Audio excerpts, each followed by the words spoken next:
Hello guys, welcome to our channel. তো আজকের এই ভিডিওতে আমরা ইন্ডিয়ান ফুটবল রিলেটেড বেশ কিছু গুরুত্বপূর্ণ আপডেট নিয়ে আলোচনা করব।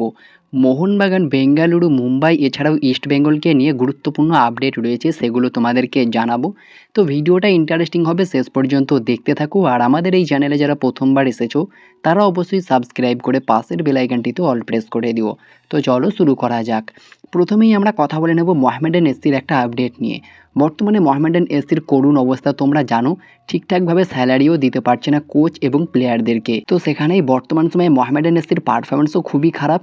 আর প্রায় 95% কনফার্ম মোহামেডান এসসির রেলিগেশনটা। তো সেখানেই তারা কিন্তু ফেডারেশনকে চিঠি দিয়েছেন 7 দিনের মধ্যে যাতে অবনমনটা স্থগিত করা হয়, অর্থাৎ রেলিগেশনটা যাতে বন্ধ হয় এই সিজনের জন্য, সেটা তারা ফেডারেশনকে চিঠির মাধ্যমে জানিয়েছেন। আর এই বিষয়ে 7 দিনের মধ্যে ফেডারেশন যদি তাদের সিদ্ধান্ত না জানায় তাহলে মোহামেডান এসসি ম্যানেজমেন্ট তারা কিন্তু আইনি পদক্ষেপ নেবে, এমনই একটা আপডেট বর্তমানে রয়েছে। পাশাপাশি মোহনবাগানের আলবার্তো আপুইয়া তারা কিন্তু পুরোপুরি ফিট, দলের সঙ্গে বল পায়ে অনুশীলন করছেন দুজনেই, অনেক আগেই জানিয়েছিলাম। তবে ফাইনালি তারা 100% ফিট রয়েছে বর্তমান সময়ে এবং পুরো দমে অনুশীলন করছে। গোয়া ম্যাচে অবশ্যই তাদেরকে খেলতে দেখা যাবে।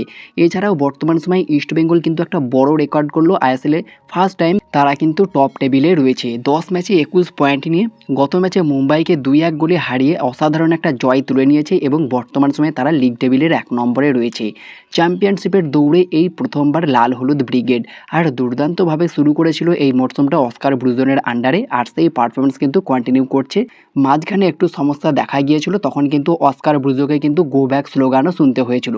তবে সেখানেই এই আপডেটটাও রয়েছে যে অস্কার কিন্তু এই মরশুম শেষ হলেই ইস্টবেঙ্গল ছেড়ে দেবে এবং সেটা অফিসিয়ালি কনফার্ম হয়ে গিয়েছে। ট্রান্সফার মার্কেটের মতো বড় সোর্স থেকেও জানানো হয়েছে ডিলটা ডান হয়ে গিয়েছে, অস্কার ব্রুজো ইস্টবেঙ্গল ছেড়ে দিয়েছে। মানে এই মরশুমে মে 31, 2026 পর্যন্ত তার চুক্তি রয়েছে। তার চুক্তি শেষ হয়ে গেলে তিনি কিন্তু আর কোনো রকম ইস্টবেঙ্গলে কন্টিনিউ করছে না, তিনি কিন্তু ইস্টবেঙ্গল ছেড়ে দিচ্ছে, এটা অফিসিয়ালি কনফার্ম। তবে তার রিপ্লেসমেন্ট হিসাবে ইস্টবেঙ্গল কিন্তু জেরার্ড জারাগোজার মতো কোচকে আনতে পারে, খুবই ভালো একটা এক্সপিরিয়েন্স কোচ। এছাড়াও দেশ বাকিংহাম, পাশাপাশি স্টাইকোস ভার্গেটিস, এছাড়াও কেরালা ব্লাস্টার্স এফসির দারুণ কোচ ইভান ভুকোমানোভিচ, তাকেও কিন্তু টার্গেট করলে অনেক বেটার হবে। দেখার বিষয় এটাই হবে অস্কার ব্রুজোর like for like replacement East Bengal পায় কিনা। তোমাদের কি মনে হয় ইস্টবেঙ্গলের কোচ কাকে করা দরকার, সেটা কমেন্টে জানিও। পাশাপাশি ইস্টবেঙ্গলের জার্সিতে দারুণভাবে একটা রেকর্ড গড়লেন ইউসেফ এজ্জেজারি, যেখানে ইস্টবেঙ্গলের জার্সিতে তিনি কিন্তু 10টা গোলের নজির গড়লেন।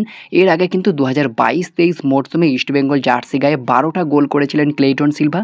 আর এই মরশুমে ইতিমুহূর্তেই 10টা গোল করে ফেলেছেন ইউসেফ এজ্জেজারি মাত্র 10 ম্যাচেই। দারুণ একটা কাজ করে গেছেন এই ইউসেফ এজ্জেজারি। পরিবর্তক খেলোয়াড় হিসাবে এসেছিলেন তিনি এবং দারুণ নজর কেড়েছেন, দারুণ একটা রেকর্ডও করলেন লাল হলুদ জার্সিতে।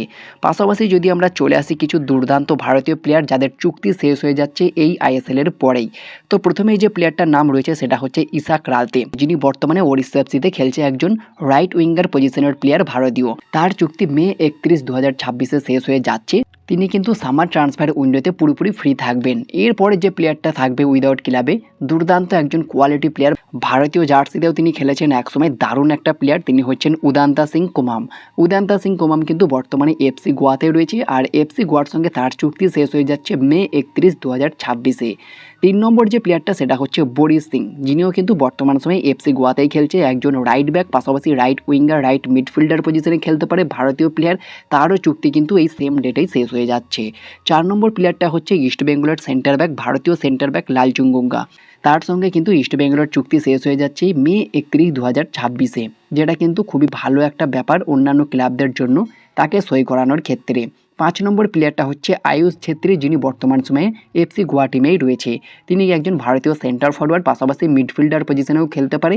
তার চুক্তিও কিন্তু মে 31, 2026 শেষ হয়ে যাচ্ছে। 6 নম্বর প্লেয়ারটা হচ্ছে ইরফান ইয়াদওয়াদ, যিনি বর্তমানে চেন্নাই এফসির হয়ে খেলছেন, একজন ভারতীয় সেন্টার ফরওয়ার্ড। তার সঙ্গেও মে 31, 2026 চুক্তি শেষ হয়ে যাচ্ছে। তিনিও কিন্তু পুরোপুরি উইদাউট ক্লাবে থাকবেন, ফ্রি এজেন্ট থাকবে। 7 নম্বর প্লেয়ারটা হচ্ছে আব্দুল রবি, যিনি বর্তমানে এফসি গোয়াতে খেলছেন, হায়দ্রাবাদ এফসি থেকে তিনি সই করেছিলেন এফসি গোয়াতে, আর তার সঙ্গেও মে 31, 2026 চুক্তি শেষ হয়ে যাচ্ছে। 8 নম্বর প্লেয়ারটা হচ্ছে ব্রাইসন ফার্নান্ডেজ, এফসি গোয়ার হয়ে দারুণ নজর কেড়েছিলেন এই ভারতীয় উইঙ্গার, তার সঙ্গেও এফসি গোয়ার চুক্তি শেষ হয়ে যাচ্ছে এই আইএসএলের পরেই।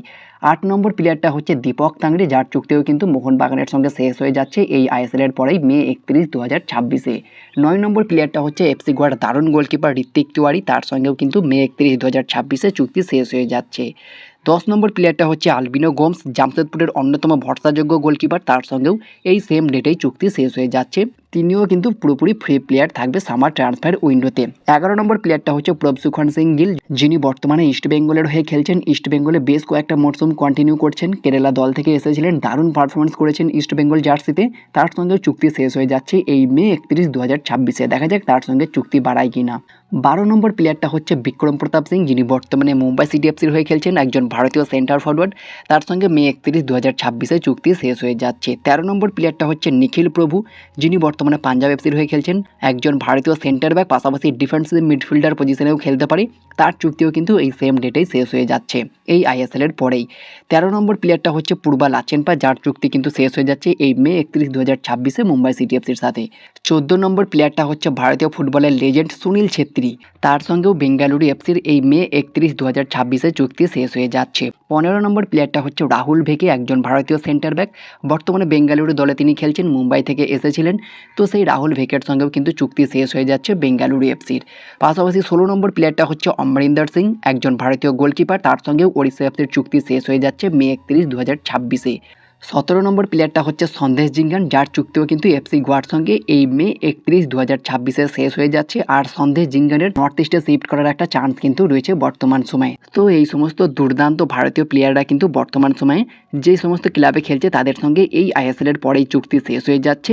তবে এখান থেকে কিছু প্লেয়ারকে কিন্তু মোহনবাগান টার্গেট করতে পারে, বিশেষ করে দুটো প্লেয়ার, একটা লালচুংনুঙ্গা আর একটা হচ্ছে উদান্তা সিং। এই দুটো প্লেয়ারের প্রতি টার্গেট থাকতে পারে মোহনবাগান সুপার জায়ান্টের। পাশাপাশি তাদের কিন্তু ছাংতের প্রতিও টার্গেট রয়েছে। তবে ছাংতের সঙ্গে মুম্বাইয়ের আরও একটা মরসুমের চুক্তি রয়েছে, তাকে নিয়ে আসাটা খুব একটা সহজ হবে না, তবে ট্রান্সফার ফি দিয়ে তুলে নিতেও পারে।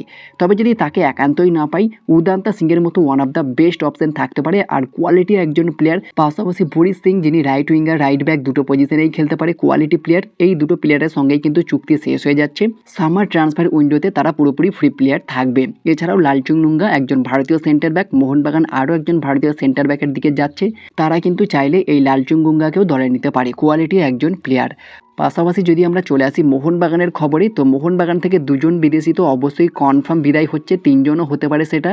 অবশ্যই দিমিত্রি পেত্রাতস, টম আলড্রেড এবং জেসন কামিংস, এই তিনটে প্লেয়ারের নাম কিন্তু রয়েছে। তবে টম আলড্রেডকে আমরা হয়তো আর আইএসএলে দেখতে পারবো না, তবে দিমি এবং জেসন এই দুটো প্লেয়ারকে কিন্তু আইএসএলের একাধিক ক্লাব নিতে পারে, যেখানে বেঙ্গালুরু, এফসি গোয়া, মুম্বাই সিটি এফসির মতো ক্লাব রয়েছে যারা এই দুই অস্ট্রেলিয়ানকে দলে নিতে পারে। তবে জেসন কামিংসকে এখনও পর্যন্ত মোহনবাগান ছাড়তে চাইছে না, চুক্তি বাড়াতে চাইছে। দেখা যাক যদি প্রপার গেম টাইম দিতে পারে মোহনবাগান, তাহলে জেসন কামিংস মোহনবাগানেই কন্টিনিউ করবে, এমনই সম্ভাবনা রয়েছে। তা না হলে তিনি কিন্তু অন্য কোনো ক্লাবে শিফট করতে পারে, যেমনটা আমরা দিমির ক্ষেত্রে দেখতে পেতে পারি। তবে দিমি হয়তো আর আইএসএলে কোনো ক্লাবে নাও সই করতে পারে, মোহনবাগান ছেড়ে দিলে তিনি হয়তো বিদেশের কোনো ক্লাবে সই করতে পারে। তবে আপাতত এই সমস্ত ক্লাবগুলোর টার্গেটে রয়েছে দিমি, জেসন। দেখা যাক দিমি এবং জেসনকে আমরা আইএসএলের অন্য কোনো ক্লাবে দেখতে পাই কিনা। তোমাদের কি মনে হয়, তারা কি অন্য কোনো ক্লাবে সই করবে? তোমাদের মতামত তোমরা কমেন্টে জানিও। তো এই ছিল আজকের ভিডিওটি ভালো লাগলে লাইক শেয়ার কমেন্ট করে চ্যানেলটিকে সাবস্ক্রাইব করে দিও, পাশে থাকা বেল আইকনটি ক্লিক করতে একদমই ভুলো না। তো দেখা হচ্ছে নেক্সট কোনো ভিডিওতে। Bye bye, have a good day.